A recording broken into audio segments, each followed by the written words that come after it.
Hello there everybody and welcome back to SOMA. Last time we made it into Theta and we were going after the Dunbat, which is essentially a giant machine that's going to allow us to go into the abyss and chase after the Ark. So I literally have not done anything in here since I stepped forward. So you are going to be seeing the area as I am, untouched, and we'll just kind of go on through here. The first thing you're going to want to do is you're going to want to come over to this area on the right. There's no power right now, so we have to resort to smashing through this window. Any item will do. I just chose the big heavy fire extinguisher.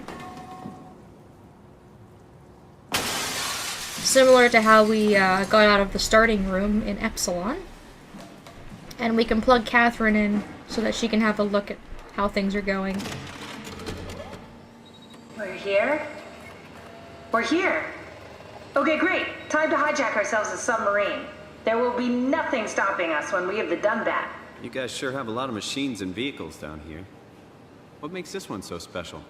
It's the only transport that can go into the abyss without cracking like a can of soup. If this is one of a kind, then how did they get the Ark down the abyss in the first place? That's a good question. I suppose they did it the hard way and just walked. Didn't realize that was an option. Kath, what's it like inside the Ark? Is it like a movie or virtual reality? No, of course not. It's, like real life, but slightly better. Pleasant temperature, clean air, good weather. So people in the Ark just walk around pretending it's the real world? You don't have to pretend, it's perfectly immersive. And it can just sustain itself? Yes. Attached to a probe fueled by solar panels, it could survive for thousands of years. That's amazing. Just thinking about the Earth being what it is and us setting out to save the final remains of humanity, it's... Heroic. At least it feels worth doing. Here we go. The Dunbat. Oh, damn it. I knew it was too good to be true. What's wrong? It's quarantined. Hold on.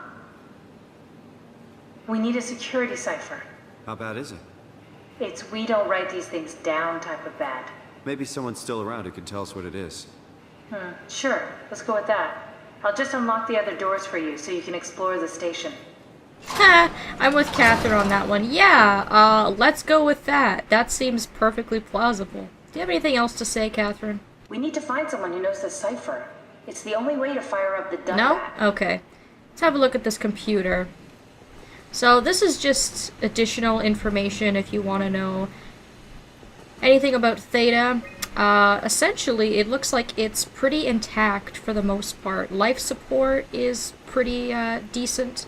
The pressure is, optimal. The armor is intact.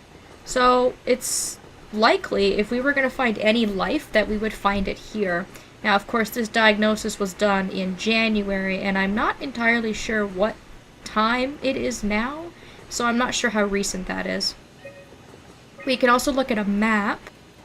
There's actually 3 levels in this area, and I could be wrong about this, but my guess, with the black box beacon checkpoint little markings on the map, are the black boxes of the crew or people that lived here, which would mean that they are either we're either going to find them or we're going to find their corpse or just their head where their black box is being stored. But I could be wrong about that, so don't quote me, but that just makes the most sense to me.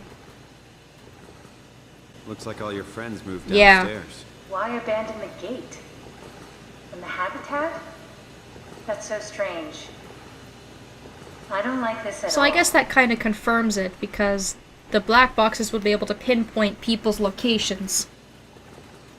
And yeah, we also know that there's a lot of people at Theta, so there's a map, a general map of where we might be able to find some people, and we can actually scroll through all of the staff, and as you can see, there are a lot of staff. The first list is all the regular staff, and it will show us people who are missing, deceased, people that we don't know the status of. So if you scroll down the list here, obviously we can know that Robin is deceased because we did meet her outside and she told us all about what had happened. And we had heard about a couple of other people dying, such as Mark. We heard about that earlier. And we also have a few missing people. Imogen is missing, Ian, Sarah, and Catherine's location is also shown as missing, along with Jasper and Nikolai. So we actually have quite a few MIAs going on, people that we don't quite know what happened. And we'll have to figure that out. And we also have guests, so we also have people that came from other sites, and a few of these people we've already sort of heard about. So all of the Epsilon staff, which we knew had evacuated, of course, with Carl and Amy being left behind. And we also knew that people had evacuated from Delta. The crew from Delta left, but Akers decided to stay behind. So this is probably a really good chunk of the people who were actually down here on Pathos 2, I would imagine. And there's a couple of names here that we recognize, such as Jane Addams. She was the lady that we first heard on the AI, on the Omni tool, before we uploaded Catherine's personality. And we also have Louise's name on here. She's dead. She's the lady that we first got security clearance from, again, when we were in Epsilon and we got the Omni tool, which makes sense, I guess, since they both worked there. So yeah, lot of story in this place. Lots and lots and lots of stuff to look at. So we are going to probably be here for quite a few videos, just because there is so much to explore and so much to look at. Now, if you come over to this platform, you'll be greeted with two doors. I'd recommend going down the left door first, but if you don't want to do any backtracking, you'll definitely want to take this door.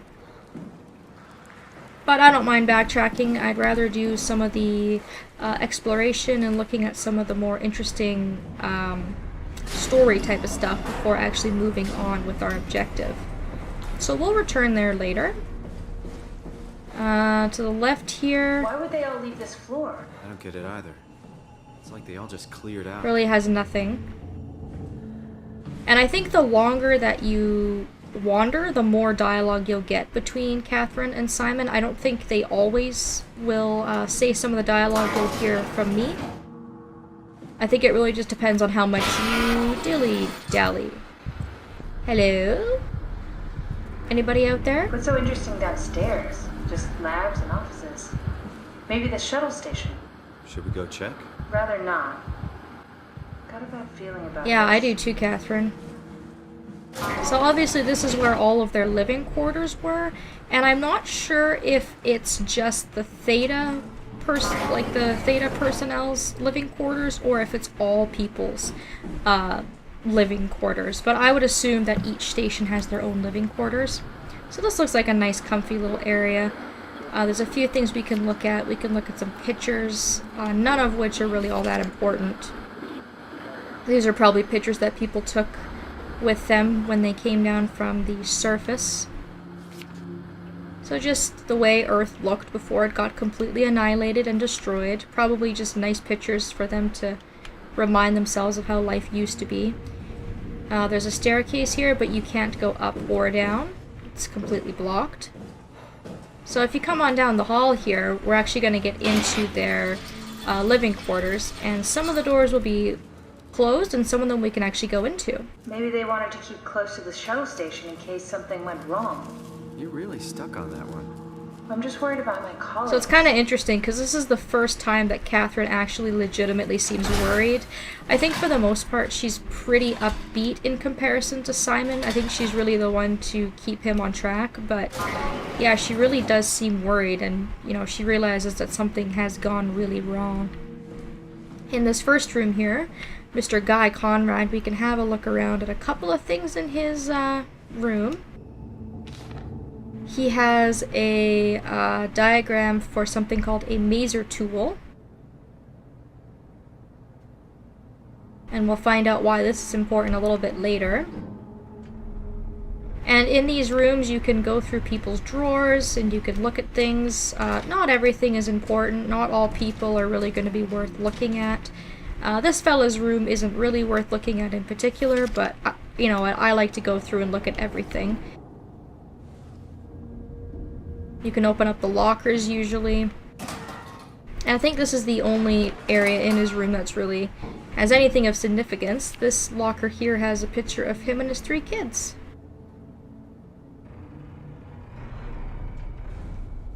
Nadine's door is closed and we cannot get in there. Maggie's room is closed. Of course, she's dead. She was the one back at Delta. Brandon Wan, his room is closed. But hey, look at that! Catherine's room is open. Alright, Catherine, time to snoop in your stuff. Hey, that's my room. You want me to bring something? A souvenir? No, it's just memories. Yeah, so now we get a little bit of insight into what kind of person Catherine was, and there's quite a few things to look at in here. You can open up this locker, and she has a teddy bear on the I bottom. seriously doubt you'll find anything useful in there. Aww. Your teddy bear could use some repairs. Toby always breaks. He's top heavy, so he keeps falling over. I think that this is a diagram of the Ark, possibly, on her wall. We can look through her drawers. You don't have to search my room. We'll get by. She seems a little nervous about us searching her room. Maybe she doesn't want us to know much about her. Cool fan. Thanks. Reminds me of Taipei, my hometown. So then we find out that Catherine is from Taiwan. That's where she was born on Earth. So again, this is all optional. You don't have to do any of this, but I think it's pretty cool to find out about the person who we obviously have been talking to the most. Maybe we should move on. She's got another doll in this drawer. You have a lot of toys. I like interacting with the doll because she gets mad at you. She's like, don't judge me. I like my teddy bears and my dolls and all that stuff. And if you look at this little tablet looking thing here, we can look at her journal. Ooh. Alright. So, June 6th of 2103, Imogen Reed tested a machine today. It was clearly corrupted by the WoW, but more importantly, it was assembled in a seemingly primitive way, like someone had specifically created it for the WoW to steal. When activated, the machine mimicked the room and Reed along with it. At some point, she was scanned and then loaded as a simulation inside the digital space. The presentation shocked Reed and was quickly terminated. It scares me how much it reminds me of my AR capsule. So that's a terrifying thought. The WoW is capable of scanning people. Not just Catherine. She wasn't the only one doing that, apparently. June 14th. After dissecting the vivarium machine that Reed activated, it's clear that WoW copied my capsule project to construct the scene to hold the Reed simulation. It's actually very similar in its construction, except for one point. My capsule houses flat people constructed from model neurographs. The vivarium's brain scan lives on. It isn't limited by its content. From the originating brain scan, Reed emerged. The Reed inside the vivarium was a perfect copy. So yeah, even scarier still, the WoW's scans appear to be better than Catherine's. And we already know that the WoW is up to no good. June 21st, I have it. I can save humanity. I can build an artificial reality capsule that can hold every living member of Pathos 2. I can't figure out how it worked with the vivarium, but I can replicate WoW's scanning technique using the pilot seats. They are already prepared with the type of electromagnetic drums needed. Oh, okay. So it looks like she almost discovered this on accident. So it seems like the WoW was maybe giving her the idea as to how to build the Ark. June 22nd. It was even easier than I thought. The pilot seats are already set to allow the diffraction and high energy needed to capture the scan. I suspect WoW has been using the seat to steal scans from us for a while. I guess that explains the mockingbirds. The WoW must have stolen scans from people using the pilot seat and use it as a basis for intelligence in the machines. So there you go. If you want to know the official name of the robots that we've been seeing with the crew members' scans inside of them, those machines are specifically called mockingbirds. So the robot that had Carl's personality would be considered a mockingbird, Robin Bass, and some of the other AIs that we've been seeing outside as we've been walking around on the ocean floor. July 3rd. With a surprisingly positive reaction from the team, we have now officially started the ARC project. We are to scan all the people we can find and load them into the capsule. Then we will launch it into space using the space gun. It's nice to think something will live on like that. So obviously a big deal. Like she had mentioned to us before, it just started as a pet project and then it actually seemed to kind of take off when people really seemed to kind of back Catherine's idea. July 12th.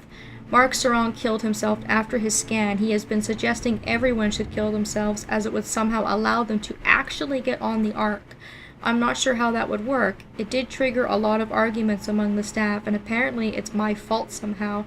Strohmeyer is not happy with me, and I hope it will calm down. Yeah, I can't imagine how that would feel. You know, Catherine is really just trying to help people, and knowing that humanity is doomed, she's really just doing her part, and to think that her helping people is causing them to kill themselves must not be a very good feeling to have, you know? So these are the notes that she was making on the experiment done by the WOW, it looks like.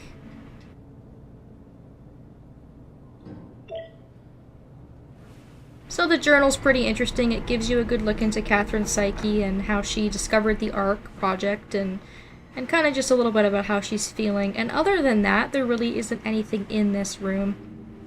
The journal is kind of the main point that you'll probably want to have a look at. I would really like to go into Strohmeyer's room because we hear so much about him. He's mentioned a lot, but unfortunately we can't. But we can go into Mark's room, which is pretty interesting. We can also go into Robin's room, and then finally we can actually go into Martin's room. And I think that these doors over here on the other side of this glass are not accessible. But you can see there's a monster over there. I don't know if you guys could see that, but if you would have looked, you would have caught a very, very brief glance of him. So there is a monster roaming around here, but don't worry, I'll let you guys know when you are in danger. We can safely explore this area for the time being without having to worry. But because this area is so incredibly story heavy, and because there's a lot of other stuff to look at, particularly in these two rooms, I'm going to save that for the next video, and we are going to just slowly kind of make our way through here. I will warn you guys now, like I said, it's very plot heavy, so we're going to kind of go through the place with a fine-tooth comb, and we're going to just slowly make our way through and work on our objective as we go. So thank you all so very much for watching, and I hope that I will see you next time.